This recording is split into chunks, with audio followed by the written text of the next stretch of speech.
10:30 p.m. Sunday night Japan Standard Time, and we already have Bold Billets Boy and Sergeant Bilko there in the comments, so good to see you both. And I'll let some other people roll in, but yes indeed. James Kelly, good to see you, and I think that's everyone that's watching at the moment.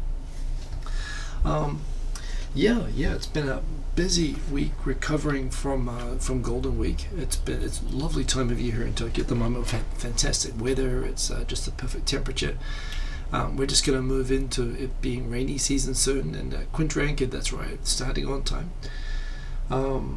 So yeah, we are just moving into rainy season soon, so this won't last for very long, and then it will be stinking hot summer. So yes, enjoying this while it lasts. But yeah, big night if you're a Premier League fan. You'll be watching the final round of all games happening, where Man City and Liverpool, I believe, are right down to the wire. Manchester City's to lose, but that should be pretty interesting. So I guess some people can have one eye on that during the live stream, but otherwise, yeah, there's not been a lot of news in Japan this week, which meant that when I actually went through my topics, it was really short. I hadn't been tweeting an awful lot compared to what I usually do, and there wasn't a lot of topics. However, I have been catching up on all the YouTube stuff, which I also saved. I'm mainly watching through my Chan TV, but I also saved a whole bunch using YouTube Premium that I watched on the airplane. Hey, Martin Orlando, good to see you. Good morning where you are, good evening here in Japan. And yeah, I've been watching a lot of good YouTube stuff, so I feel like I can do some recommendations. I'm going to show you something else pretty cool, actually. I'm not sure I'm going to get into this live on the show, but I have been, as part of the Tokyo Digital Crew remix project, I've been, hey Tokyo 503, good to see you.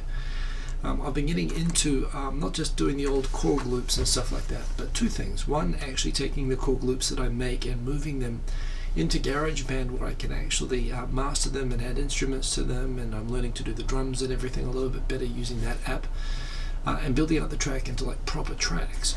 The other thing is taking other people's tracks when they give me all the samples for them, and that's what I've been doing, and remixing it on GarageBand, and I've been having a lot of fun with that. And you'll be seeing the products of that soon. It's been a bit of a rough start, but this motivated me to go and get this. Let me show you.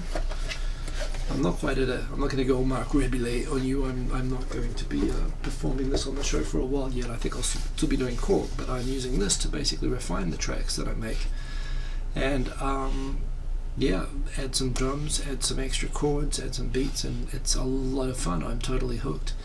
Maybe when I get to a certain point, I might start doing live stuff actually using this instead of just the old Korg, but it is lots and lots of fun. Kane and Kodos, you had to change accounts, but you're here now, so I'm glad that you did that and you changed accounts and all of that.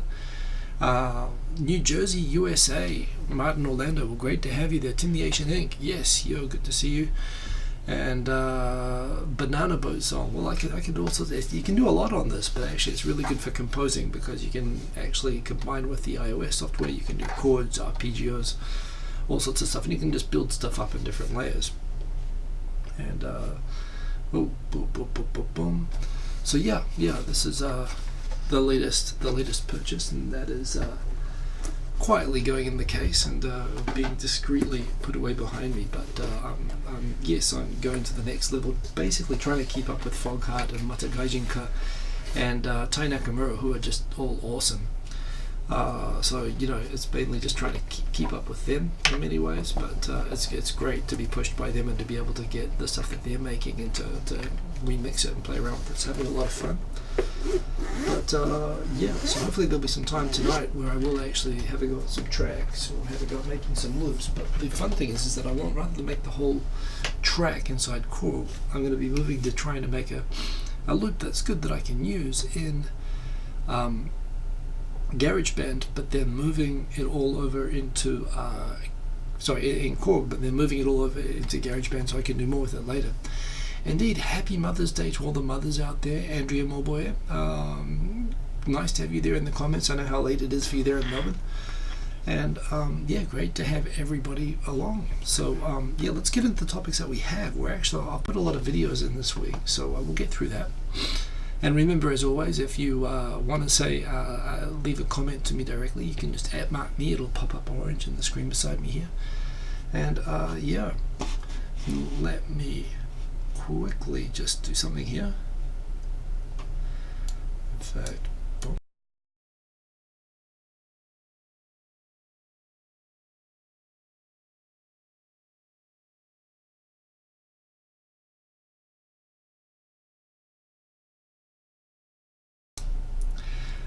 there's something about whenever I start this up every week, I don't have a block sinuses, although I do react to dust, and I think probably getting everything out and set up, it gets dusty or something, and I always need to blow my nose, which I always try to turn that off.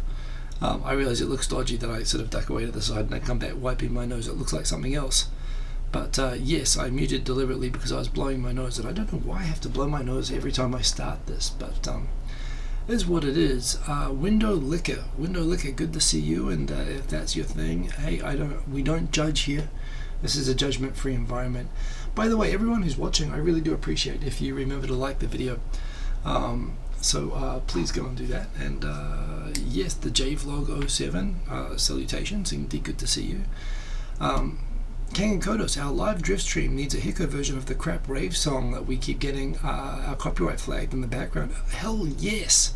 King and Kodos, I started out like doing happy hardcore, and not just like regular happy hardcore, but like the original drum and bass was happy hardcore. And it's like if you know Rave Racer from PlayStation, a bit of an old school game, if you're into Rave Racer type background music, that's my shit. Seriously, like if you're asking me for that, that's my old school stuff. But that is I would be delighted to make a track for you, King and Kodos.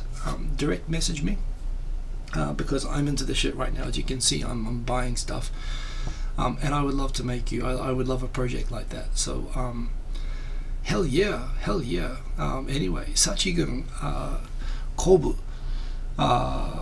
This is Shizentaisu's account. Well, good to see you, Shizentaisu, which was moving to Japan was kind of complicated for Twitch. So just creating a new account, which is easier. Well, I'm sorry about that, but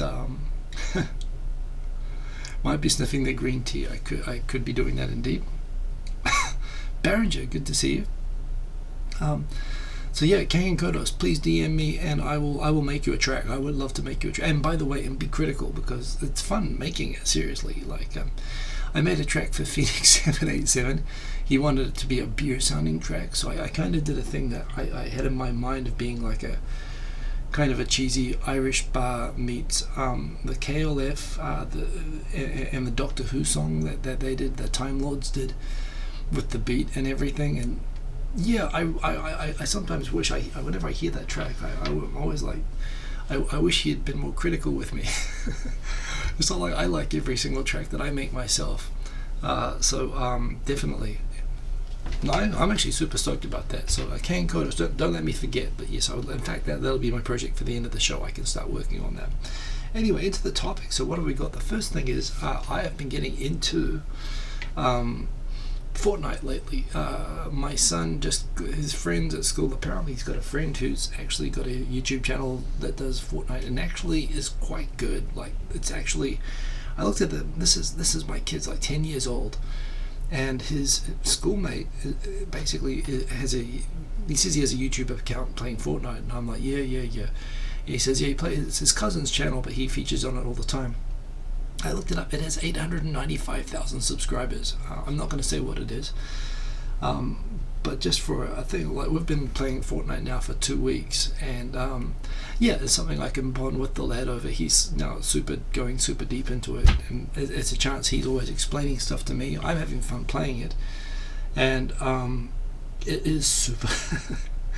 It's deep, it's diverse. Now, I'm old school, obviously, and I like to go in and play like Doom. I just like to go in and shoot stuff and win and compete.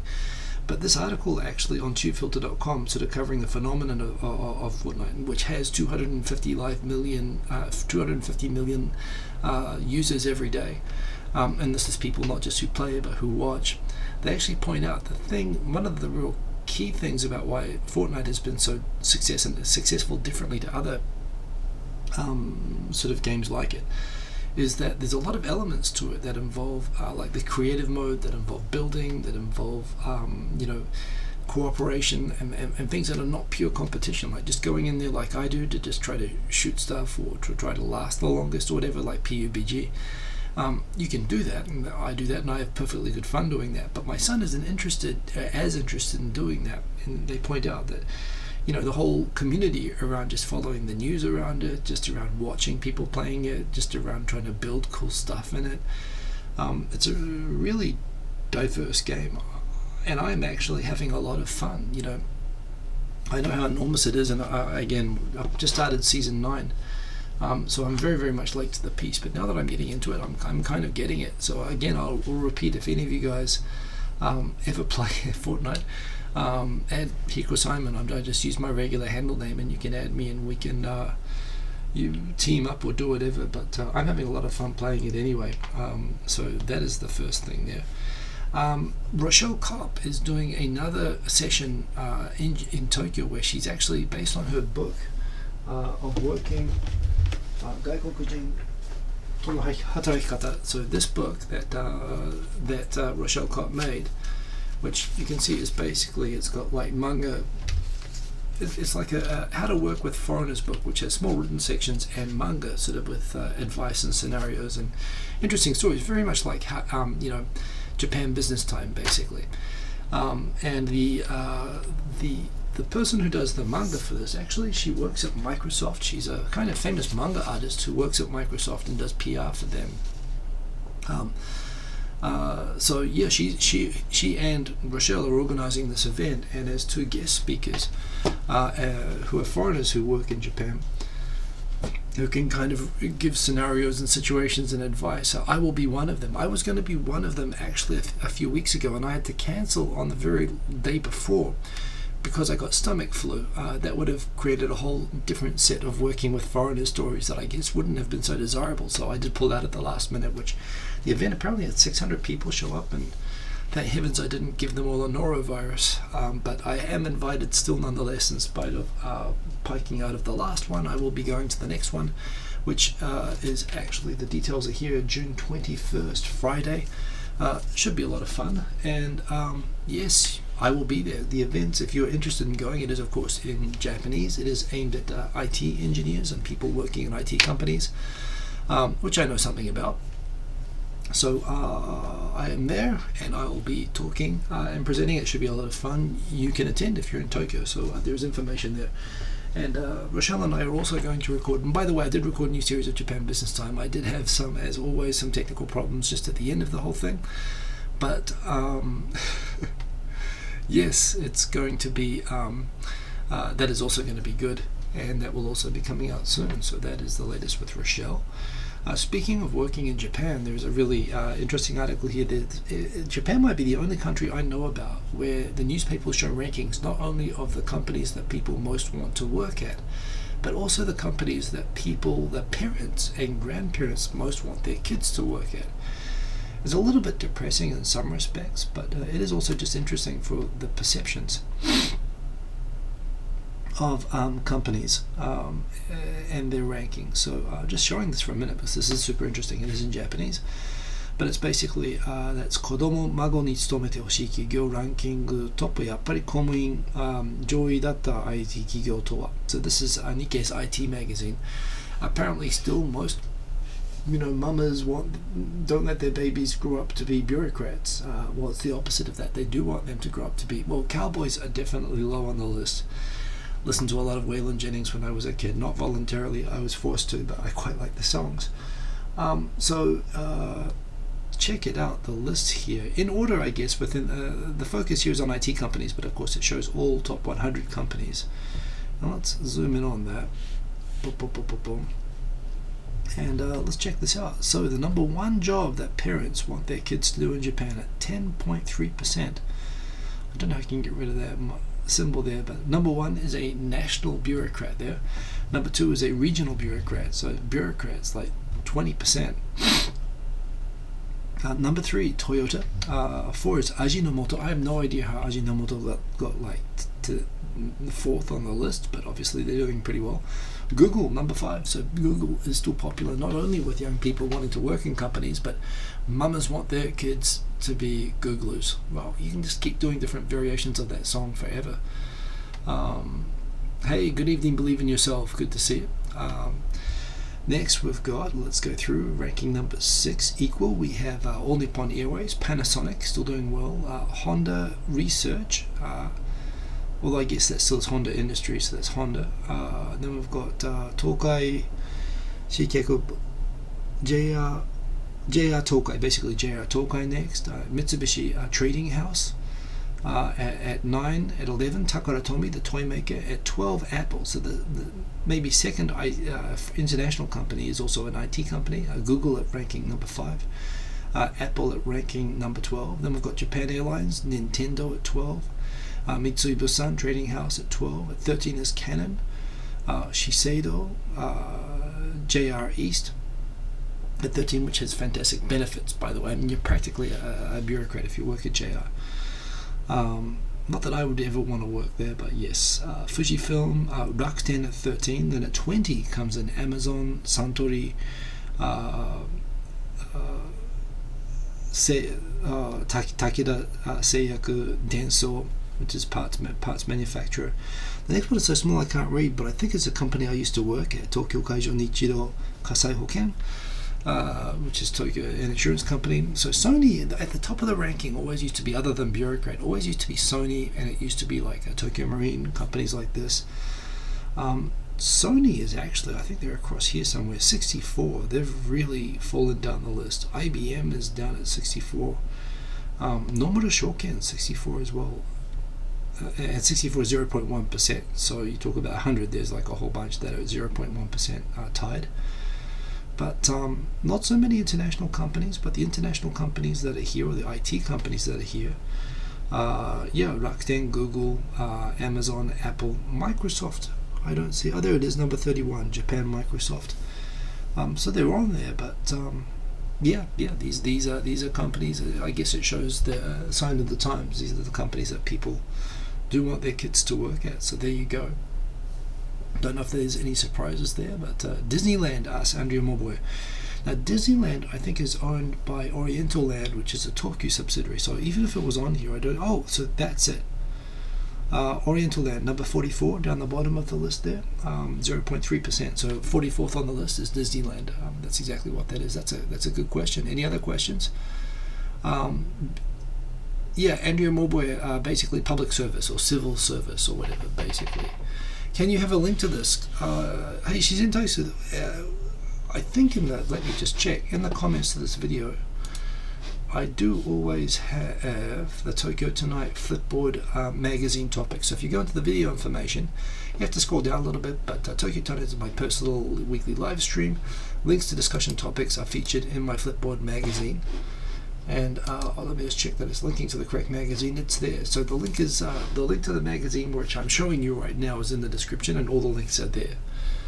Oh really? Well, right now I just opened it up myself. Message me later, or I can tweet this. But I can.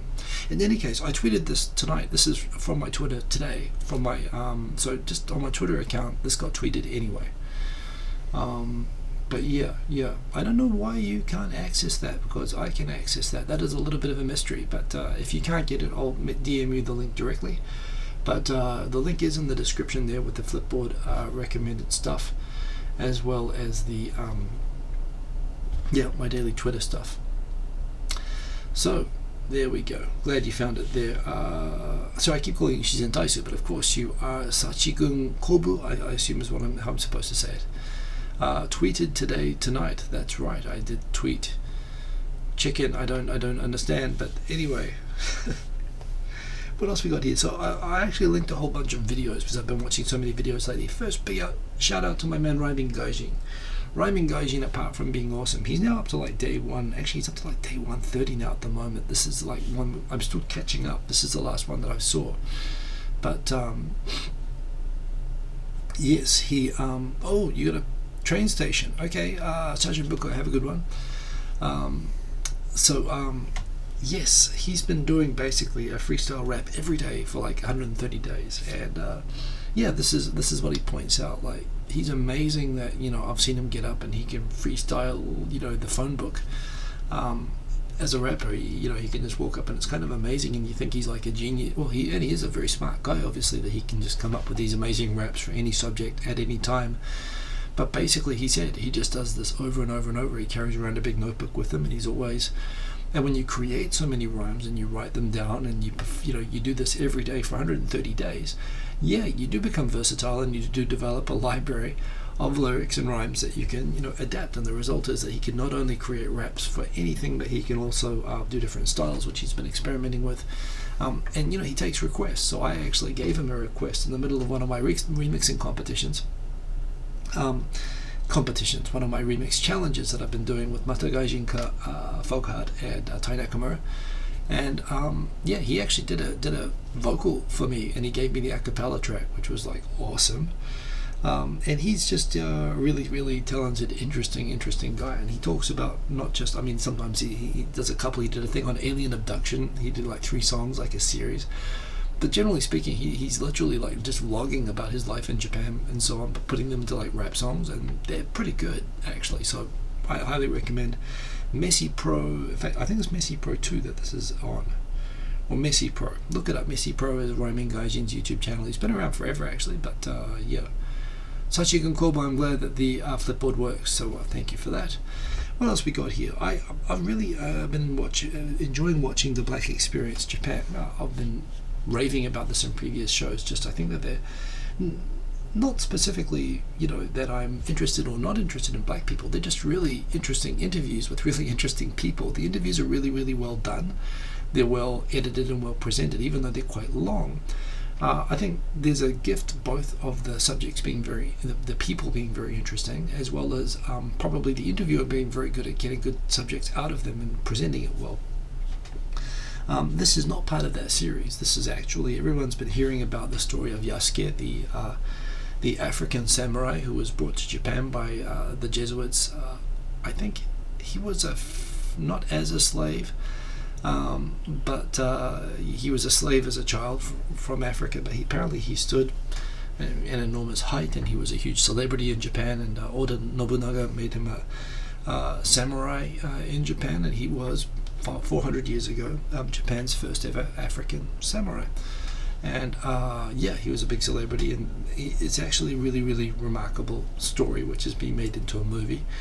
And there's a discussion here with a historian who wrote a big book about the story of this guy, and it's a remarkable story, and this is a very long interview about it. But if you are interested in the history aspect of it, this is from a historian, and there's a movie coming out about it soon as well. So yeah, if you're into Japan, and again, I couldn't think of someone better to present it than the Black Experience Japan. So that was good.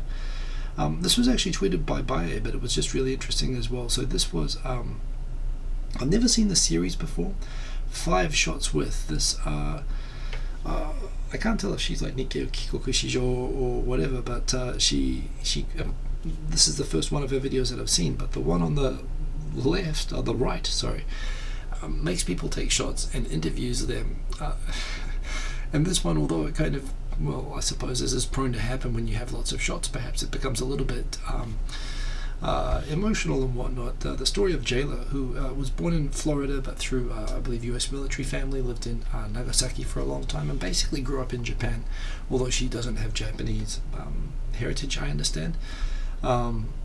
But she's effectively grown up and is Japanese, and it's actually, yeah, they ask her what are the things that sort of annoy you the most, or what do you find the hardest, and she actually pointed out the 2 things. One, it's really annoying, and bearing in mind she's in Nagasaki, she's in a more rural part of Japan, not that Nagasaki is rural, but more than Tokyo, that with people still asking, do you speak Japanese, or saying bad things about her, or talking around her assuming that she can't understand Japanese. And the other thing, the seat on the train thing, that people never sit in the seat beside her, and that gets to her sometimes. It's a small thing, but it gets to her.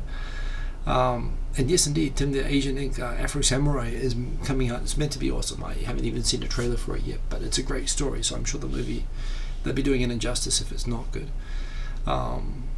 Thanks, King and Kodos. I would love nothing more than to do a crap rave song for you. Honestly, that's actually secretly. See, as you know, my mother is an Australian. She used to be a jazzercise instructor, so I grew up listening to my dad's country music and my mum's Australian Eurobeat exercise music. I was destined to just have terrible taste in music, and although I try to do cool jazzy drum and bass and beats, and I do like that, there is a part of me deep down inside that wants to go back to being 18 years old and DJing happy hardcore rave music and making it.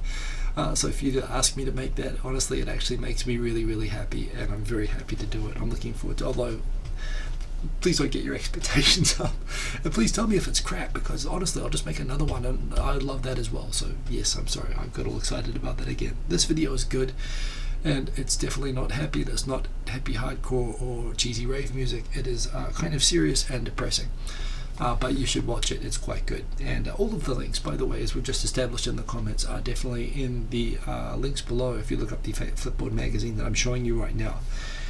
I think I've described my man crush on PDR. He's just really good. I love his sense of humor. His videos are consistently good. They're all subtitled in English, so you can watch them even if you're not so hot with Japanese. And he's just really good. He's burst through 1 million subscribers, which is totally deserved. And he's not actually in any of the MCNs. He's not in any of the jimusho that are used in Japan. But here's Johnny. Yes. And see, that song was #1 in Australia. In New Zealand, everyone was like listening to Pearl Jam. Nothing wrong with it. And Smashing Pumpkins, they're all into like this sort of alternative, kind of up its own ass, trying to be cool kind of scene. And in Australia, yeah, they just never really cared. I guess that's the part of me that's Australian that likes that sort of music. PDR is awesome. He actually, apart from all of he puts up videos nearly every day actually, but and they're all good. I was just watching just before the show. I was part of the reason I was nearly late was I was watching his latest, episode number 45, I think it was, of annoying customers in convenience stores and enacting it well. But this one, he actually goes around every one of the major YouTube talent agencies and applies to be a member of each one of them, kind of comedically, while going through who is on all of their books and kind of lightly bad-mouthing each one of them, and then doing kind of an application, but as him, as PDR, with the promise that he's going to come. And he's got 1 million subscribers, right? So actually, any one of these talent agencies would be nuts not to have him, actually. So he said he's going to apply to all of them and see how they respond back and compare them all, but only for entertainment purposes. So yeah, he did actually. It was actually educational to actually find out about all the different talent agencies and where all the Japanese YouTubers are. He's just awesome. Anyway, big fan of that guy. Here are two people that are interesting that I've been following. Kurt Bell, Softy Papa, more and more lately on Facebook. Lately, I find him really he has kind of a following, and I know he's written a book which I haven't read, which I shouldn't be saying, but hell, might as well be honest. I haven't read his book Going Alone. And I know he was talking a lot about philosophy and religion and so on for a time, and he always struck me as being kind of like a bit of a nice enough guy. But I always saw him sort of on the fringes. He was in the YouTube community, he was on Facebook. He always seemed to be sort of talking and having these sort of followers and having these discussions that seemed a little bit far out for me. But I just noticed he started doing this project of reading the whole Bible, kind of with the skeptics from a non-believer's eye, but reading it, and thinking deeply about it, and seeing the humor and irony, and pointing out the funny parts, the plot. He was doing almost sort of not exactly a CinemaSins, but basically, but in the comments were Christians and Jewish people and very thoughtful people who are offering kind of some insight into the responses. And I actually find, theology an interesting subject. It's something that I've learned to be careful about, because I've had friends who are fundamentalist Christians, who are friends who I respect. I have friends who are religious in other religions, and I've had some fantastic conversations with. I remember I had a great flight sitting next to a very religious person from Oman who. We talked a lot about Islam for the whole flight. I know a lot of Jewish people, and I'm just generally intellectually interested in religion, like in terms of what it is and why do you think we have these, why do you think that they have those beliefs? Why do we have that system? And the thing is that I always have to be really careful of when I do that. And the reason I really don't talk about religion on this show is because I'm talking about it as something that, I'm stepping away from it. I'm looking at it. I'm saying it's actually really interesting. I'm not going to make, I do post a lot of Monty Python skits, but no, it's genuinely interesting. But the problem is that, to a true believer, being looked upon as a curiosity and having the imperfections kind of pointed out and humorously questioned isn't cool, right? And so the thing is that where for me it's like it's interesting, and I'm actually genuinely interested to have conversations with true believers. True believers often aren't willing to have conversations for the sake of entertainment or idle intellectual interest of people who are not interested in being believers, which in itself I find when you get into that, those people become dicks, and I am no doubt a dick to them. So I just kind of, it's very hard to know who it's safe to have an open conversation, an open-minded conversation generally about religion. And this is the other problem as well. In this respect, I find atheists just as annoying as fundamentalists, which is to say, you can be a fundamentalist, you can be an atheist, but when you're telling me that no, what you're saying is stupid, I'm not even going to engage in this, for either reason, because I have faith and that's all that matters, or because the idea of religion is ridiculous. Shutting it down in either direction I think is kind of stupid. And what Kurt's been doing, and I realize now I haven't even gotten to what this video is about, which has nothing to do with this, but what I'm finding really interesting with what Kurt's doing is he's actually going through the genuine, how was the sausage made, how was the Bible put together, what does it actually mean, and what's the significance of the stories that are in it. It's really interesting, and I really like the way that he approaches it. He's a bit of a quirky, quiet sort of a guy, but I'm kind of getting into the discussions. I quite enjoy following his posts more and more on Facebook lately.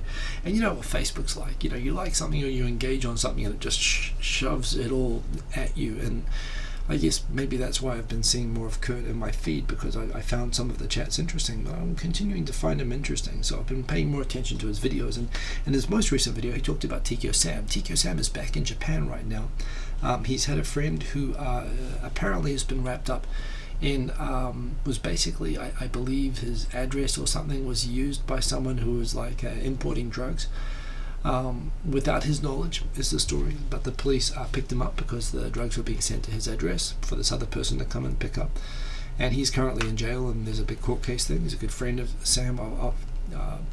Sam's someone who I've known for as long as he's been on YouTube actually, and I always thought Sam was like, he seemed to me one of these guys who was like so completely not giving a shit about like what other people think or the rules, and I was just like, man, you're gonna have such a tough time in Japan. And I thought through having all of these tough times that he's unquestionably going to have, he's going to probably go through a big transformation, and that is going to be really interesting to watch.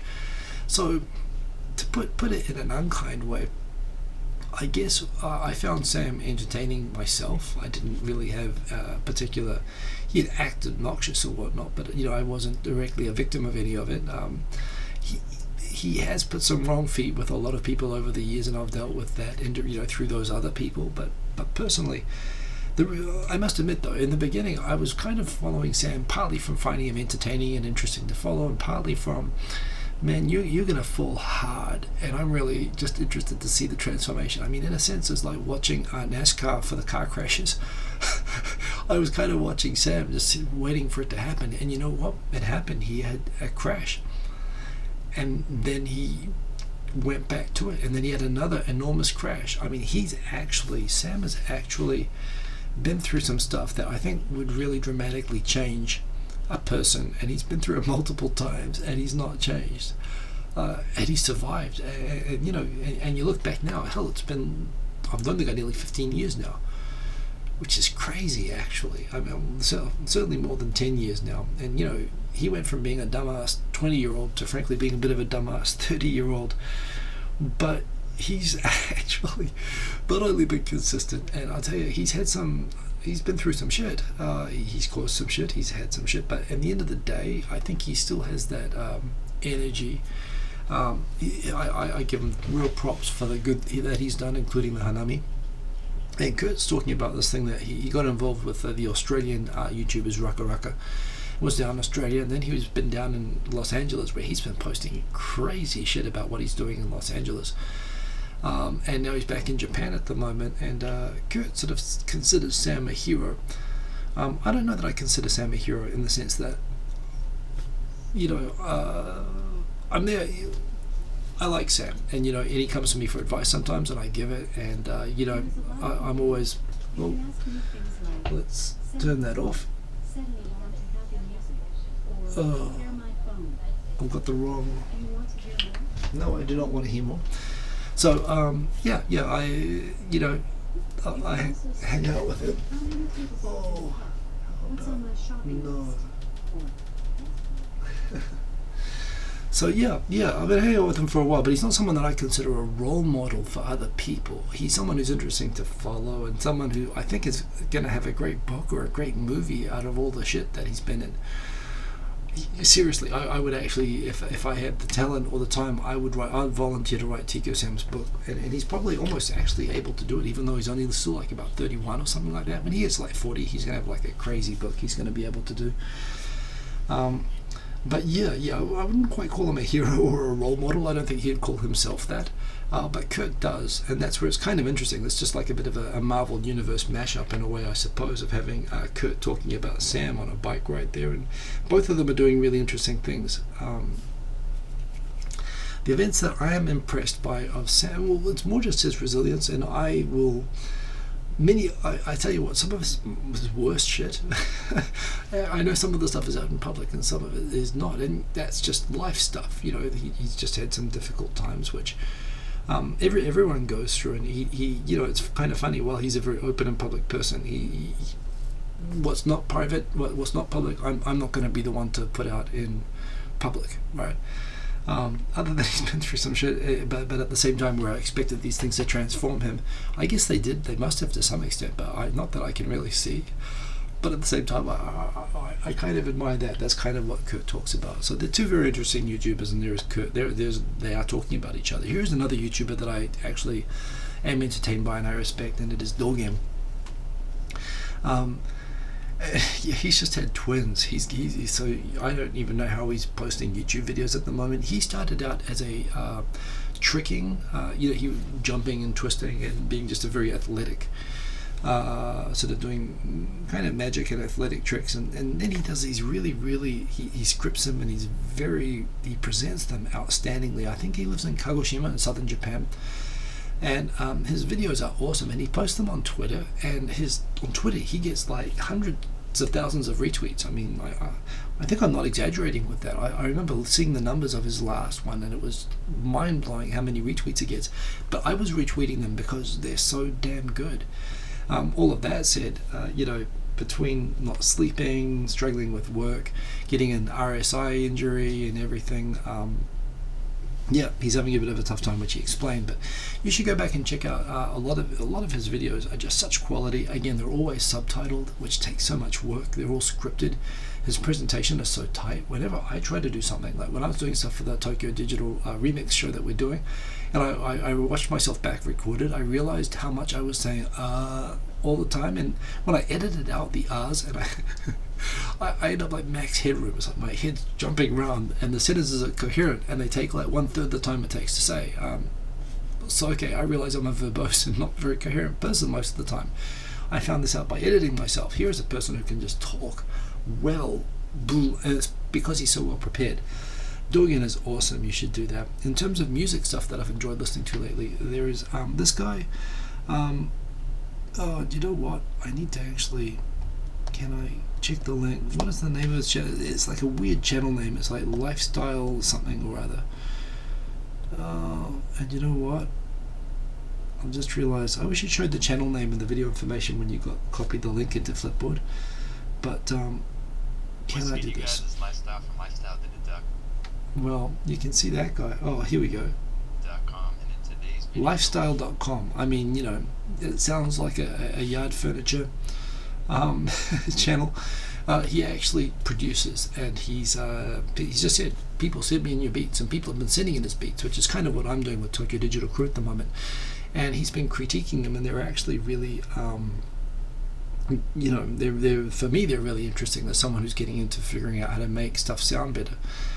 So the first year Quint Rankid, first year of having twins, and he was saying that actually the RSI, the nerve damage he's had has been from carrying the baby so much, and I can relate to how tiring that is, where you're holding a baby and you just can't put him down. In my case, sometimes for hours, and you'll do it until you're pulling the muscles in your arm, and he's got two. I mean, it's just nuts. Hot Ones. I don't know if you guys know Hot Ones. If you don't, you should. I mean, you talk about all of the things on YouTube that make YouTube actually, for me, better to watch than television or even Netflix. I really don't watch TV anymore. And Netflix I hate, because Netflix is good, but when Netflix puts a series on, basically you just feel compelled to binge watch the whole thing, and then you feel terrible and sleep deprived, and you hate yourself afterwards. YouTube is just consistent, relatively digestible content, and again, more of it than anyone can really keep up with. But one of the things worth keeping up with definitely is Hot Ones.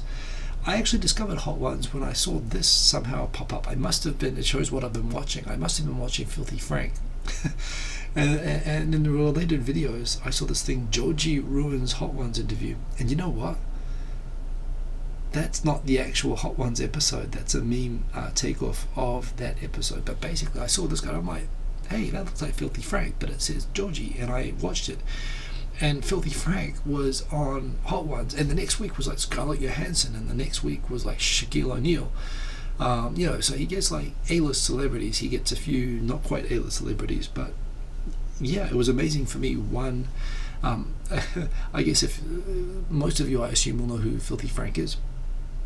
And his videos are interesting. I mean, they're their own thing, and again, they're kind of hard to recommend, but the guy certainly has talent. I don't know if I always question whether it was really being used in the right direction, but it turns out he's also now taking a more serious stab at a hip-hop career. And on the show, he was quite coherent, and he seemed like a normal human being. And actually probably a very interesting person to talk to. So I really enjoy Hot Ones. That's why I put that in there. This was just it was kind of cool. I remember I saw this getting it was recommended to me. YouTube, damn you, the algorithm. That's why I suggest my channel TV, so I don't get distracted by algorithms. But I was watching in the YouTube app, and it said go and watch High Hopes cover of the song by Panic at the Disco, done with wadaiko, done with Japanese drums, and it was pretty good. Actually, it was done pretty well, so I like that. The AE86. My girlfriend in New Zealand, I had a Japanese girlfriend in New Zealand who drove a Toyota Levin, which is a variation of the AE86, and she used to let me drive it sometimes too. Of course, it's just a Corona. I think it's a Corona variant, and there are so many of them. We had them in New Zealand because New Zealand had nothing but import cars, and it was kind of a chic car, but it didn't look like a flash car. It was a rundown white but low two-door sort of car. It was kind of a sports car, but kind of still a Toyota Levin, which no one knew what it was. But this is in 1998. My Japanese friends were like, every time they would see the Levin, they would be like, whoa, like that's a serious car. The Torino was a variation of it, and of course everyone knows the AE86 version of it, which recently got released by Toyota as a new car. It's a classic car, which I actually know because I used to drive one of the variants of it, and they did a whole show of it on Donut. Donut Media is another thing which I love to follow. Some people find the videos really obnoxious, but to me, the shouting, obnoxious style of the videos, the fact that they love Japanese cars, and the way that they tell the stories. I mean, they actually go and tell the stories of these cars really, really well. You actually learn stuff from it. It's funny. Again, whenever I see something new from Donut, particularly the Getting Up to Speed, which generally pops up every Friday or Thursday. Generally Friday, there's a new one. I enjoy that a lot. More Fortnite stuff. This was funny. Someone shared this on Facebook, and I went and subscribed. This kid, but when I say kid, he's like a university student. I think he's at college. He programs and builds robots as part of his the sort of channel that he's got, and this rumor which screams when it bumps into stuff. This made me cry. It made me laugh until I cried. It was so good. One thing I noticed was I think they actually took out the vacuuming part of it in order to put the screaming parts and the detection centers into it. It was so good, and the way the whole thing was done, the kind of dark, sarcastic style of the presenter, and the way it was done, the whole video, the deadpanning of having them talking in the living room about, I think it humanizes the robot, and the robot screaming loudly as it bumped into every wall. I thought was, yes, why was I made this way? It was so good. And I actually saw a couple of the other videos on this guy's channel as well. There was one where he got a 3D printer to actually put like a spike on the end of a 3D printer and target the red tomatoes in a salad and pick them up and stab them and pick them up and discard them. Yeah, it's a great channel, and this was highly entertaining, and plus I respect the engineering that goes into it and the delivery, the fact that he could do it. So yes, this was also highly entertaining. Dogen, I talked about how awesome Dogen is. That is Dogen again. I miss mini discs. Someone in Gizmodo talks about how they miss mini discs. I've told the mini disc story many times, and to give you the very compacted version of it, Sony, at the same time that Sony developed mini discs, was when they also went and bought Sony Music and Sony Pictures, and they basically went from being a hardware manufacturer that wanted to own content companies in order to allow themselves to freely make all the coolest equipment, to being a company that was more controlled by the content and actually started to get pressure internally to disable and worsen their physical equipment. And there were two things that Sony did in the late 90s that I believe destroyed Sony. The first was through not so much the acquiring of Sony Music and Sony Pictures, but it was the giving in to the idea of using DRM on CDs, like to have CDs that would deliberately break PCs if they put them in. And the mini disc was one of those things where they could have had perfect digital copying on mini disc, which just would have been awesome. It was just a great format.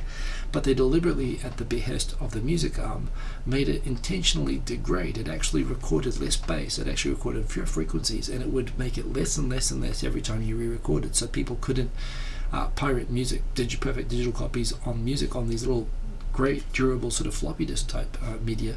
I had a mini disc recorder and player, and it was awesome, and it was so frustrating to know that the technology was hamstrung deliberately by Sony. Not only was it deliberately hamstrung by Sony, but also, again, at the behest of the media companies, they didn't sell the technology outside of Japan. This would have prolonged the life of the CD, of optical media-based music. But again, Sony internally was willing to actually chop off its own arm for the sake of its, of its nose or whatever you'd call the musical business. The other thing that they did was, apart from dumbing down their hardware, was the eyewear procurement. They actually looked for ways to more efficiently and cheaply build using low-cost manufacturers in China. And this was based on the perception that fundamentally Sony did not have particularly special quality or anything. They were just manufacturing, and they could slap the brand on a low-cost, easily breakable plastic Chinese stereo manufacturer called Aiwa, which they did. And as a result, people started to notice that all of the Sony equipment, which was so famous for being such great quality and so durable, around the end of the 90s, that all ended. And it was basically cost-cutting, and it basically betrayed everything that Sony was. And that's kind of why Sony's now 64th on the rankings or whatever, when it used to be number one. It used to be up there. And Apple, Steve Jobs built the whole idea, the whole philosophy of Apple around respect for the craftsmanship and the quality of Sony, and Sony just gave it away themselves, and it's so frustrating. And to me, actually mini discs were like marked the point in time of that change. I thought mini discs were a fantastic technology, and if they had been allowed to flourish in the way that they should have been allowed to flourish, I think they could have been like VHS. They could have been, they could have been something everyone would have ended up using for all of music. We wouldn't even be still having, it's because we had CDs, and because CDs were so stupid, of course, that we ended up going to MP3s, because they allowed us to be totally flexible and not hardware. I think mini discs would have allowed optical media-based music to survive a little bit longer, but there we go. I had them. I've mentioned before about beer, concerns about there not being enough beer in cities during the World Cup. The city of Adelaide during the Australian World Cup was drunk dry. Don't think, by the way, that this means that there would be drunk crowds having riots. One thing about rugby is that you just don't have hooligans with rugby. We sort of have different theories. Most New Zealanders like to say we think it's because all the violence is done for us on the field. Everyone watching more or less gets off on that and can sort of shake hands up in the stands and feel quite satisfied. But drinking beer is actually something, I mean, I don't like to do, and it's something about playing rugby that I didn't like the after-match functions where there was so much like forced heavy drinking. But it is part of the culture, and certainly I remember when New Zealand played Australia at the Olympic Stadium a few years ago, and 100,000 person stadium sold out for the New Zealand and Australia playing in Tokyo. People came from all over Asia to come and watch it. I was standing in line for beer with Joe Roth, the former Australian fullback, talking to him, and they ran out of beer before the kickoff of the game. And it's not just that it made the game a disaster for most of the people watching, even though it was a great game, but it was that for the rugby union and the stadium itself, they could have made so much money. They could have charged $10 per glass, and they could have, and they would have sold all of it, as much as they could have sold for the whole game. So yeah, cities are now being forcefully warned to not allow repeats. And if they even sold out of beer in Australia, and the beer there isn't even very good, and they sold out of beer in Australia, then it's a risk for the Rugby World Cup, which is coming up later this year, which I'm very much looking forward to. So I'm wanting to be careful about that. And you know what? I think that's it. I'm now getting into tweets from last week, thoughts about Canada. So, you know what that means? That means we have time, which means I can either take your comments or I can just get into making some music.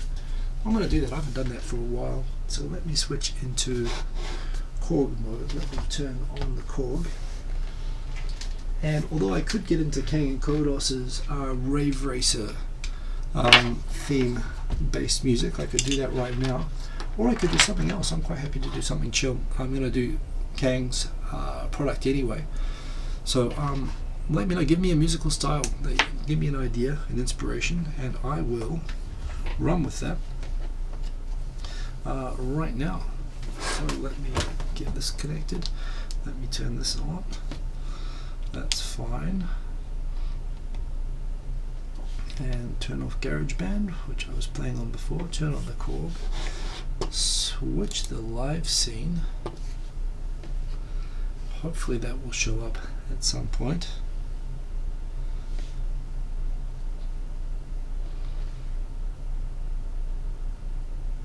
And let me just check that it is detecting sound. It is indeed. Okay, so give me a musical style. Crap rave. Everyone, crap rave, bluegrass. Couldn't rank it. That is a very narrow genre for something like a K oscillator to do. It's probably not impossible, but crap rave is definitely something I could probably do a little bit more realistically. If no one's going to give me another, tell me this. Sachigun Kobu. Let Sam go watch Sam. Of the conveyor belt sushi. Sam has an encyclopedia, and I'm sure he'll tell you himself. It'll be a good book when he puts it out. Anyone else with musical style suggestions? If you don't, I think I'm gonna get into the rave thing. Let's do that. So that means it's got to be about 175.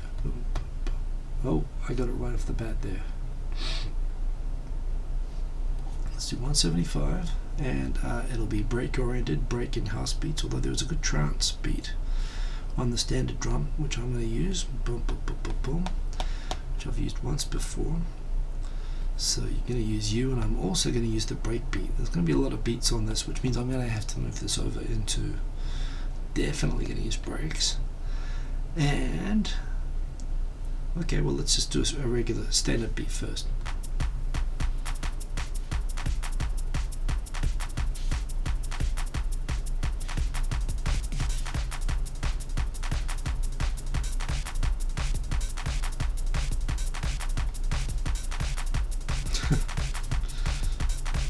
Okay.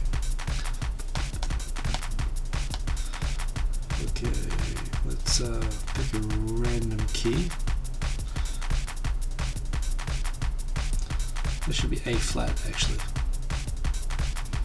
Let's make it E. Let's make it Q.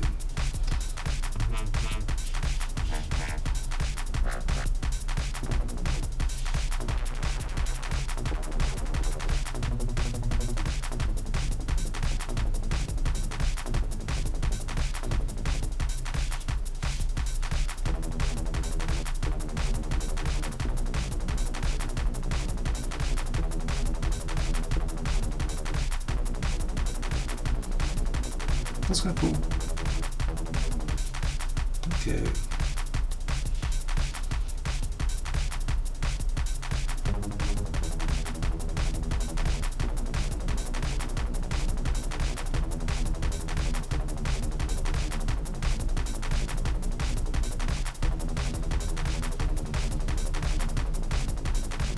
That was unintentionally good.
Yeah, that's kind of cool.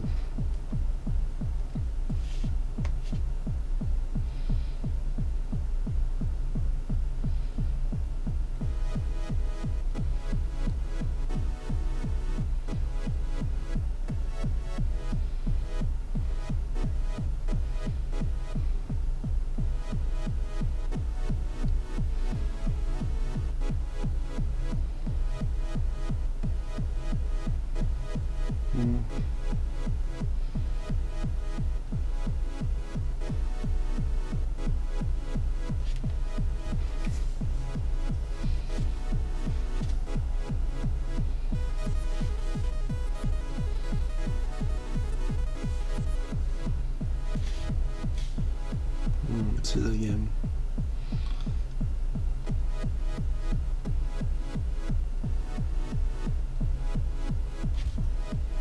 Okay.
Whoops, messed that up.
Still the top.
This part's actually quite good, but I think I've got to build the base and I've got to build the heads better.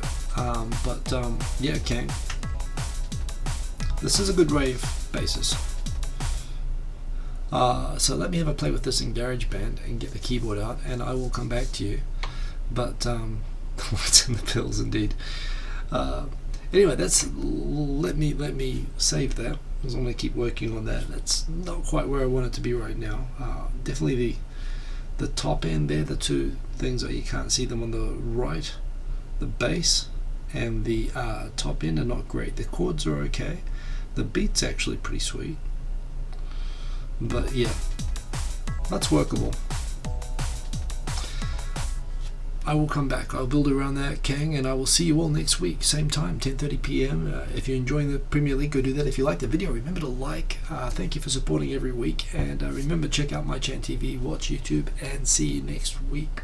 Boom. And anything that you're interested in from the show that you want the link for, if the links don't work, from the description down below the video. Remember, you can DM me anytime and add me to Fortnite if you're playing Fortnite, because I'm loving that stuff. See you later. Have a very good week, everybody. Boom. Peace. How do I turn this thing off? See you later, everyone. See you. Believe in yourself. And Kane Kodos, remember, message me, because I will love to do that as a wee project. Actually, that'll be super fun. In fact, I might ask for some of the Tokyo Digital crew as well, see if they want to help out. We're doing some fun collabs at the moment, so yeah, it's great to have an idea. Anyway, I'll talk to you guys later. Peace.